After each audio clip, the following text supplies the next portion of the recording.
Hey, what's up guys? Let's mix it up a bit today and talk about some Ultra Street Fighter 2. So we have more info on the online ranked match structure for the game. I'd imagine this would be really important for you guys if you're planning on picking this up. So first off, arcade mode will feature online battle requests as you fight the CPU.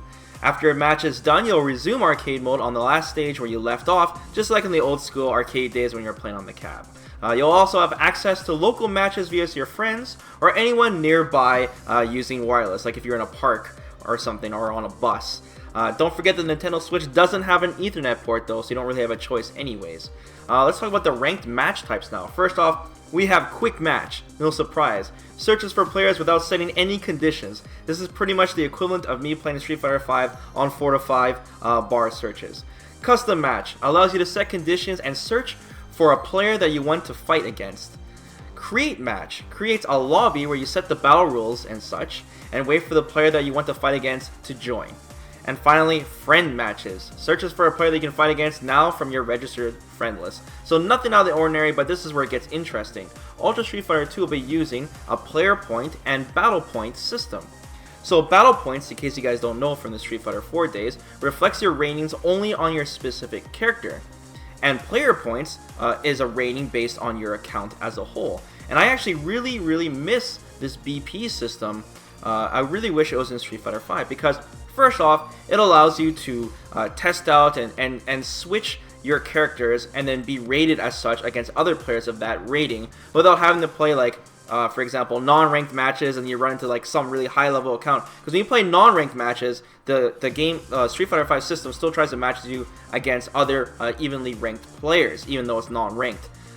So the ratings will still be the same. But when you start a new character, your BP will be really low. And of course, someone who plays like a ton of different characters and just prefers just playing random select these days, it's kind of cool to like level up each character to a certain BP rating like it was in Street Fighter 4. Like get all your characters to like 3,000 rating or something. It's pretty cool. It's kind of like, I don't know, a ghetto progression system. But I really do miss this. And it's really cool that they have this in Ultra Street Fighter 2. And of course you have your player points. So as you're ranking up all these different characters, then of course you're also leveling up your account as a whole as well.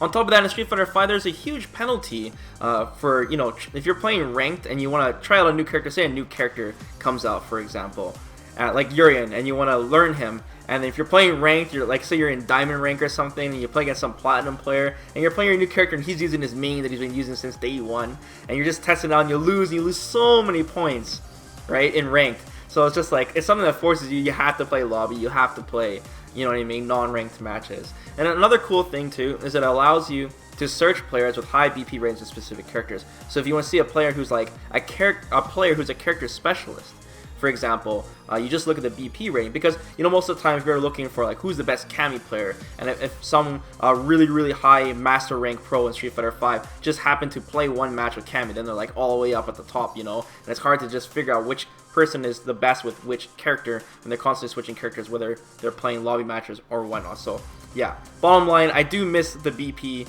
and PP system. I really do. I also miss the Street Fighter 4 vanilla, like the vanilla days tournament mode. You know, you play those 5 matches where like the first 3 players are always Ken players, and then if you make it to the 4th match, it's always a Zangief who spams Lariat or Pile Driver, and then the 5th match is always a Sagat player. You guys remember that shit?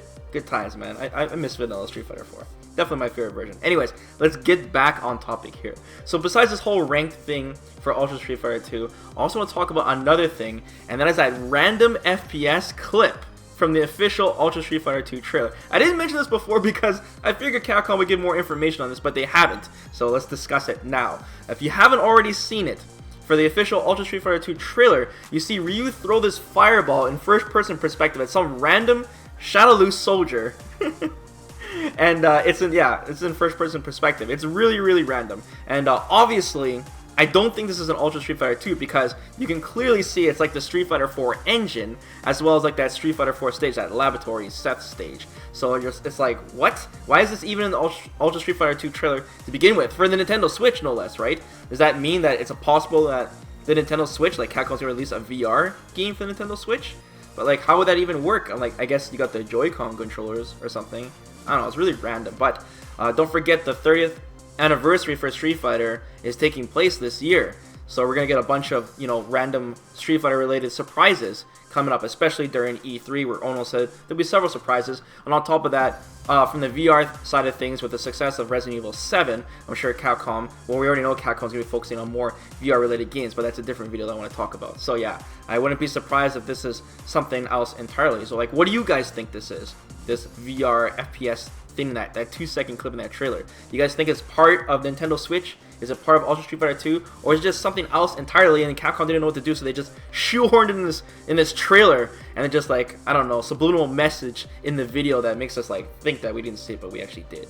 I don't know, really weird placement on that. Anyways, as of now, Ultra Street Fighter 2 is confirmed a Nintendo Switch exclusive. Really surprising. The release date is not announced, but we know it's coming out this year in 2017. However, if the sales are strong, Ono says we might be able to see it on other platforms. But let's be real. Capcom's definitely going to release this on other platforms. It's what they do. They're going to milk this to death for sure. I wouldn't be surprised it'll be on the PSN store in the future. So yeah, but definitely coming on the Nintendo Switch, and it'll be exclusive for a while. So if you want to pick that up, you have to have a Nintendo Switch. So let me know what you guys think about this whole battle point and player point system, as well as this VR stuff. And yeah, don't forget to like the video if you're new. Please subscribe.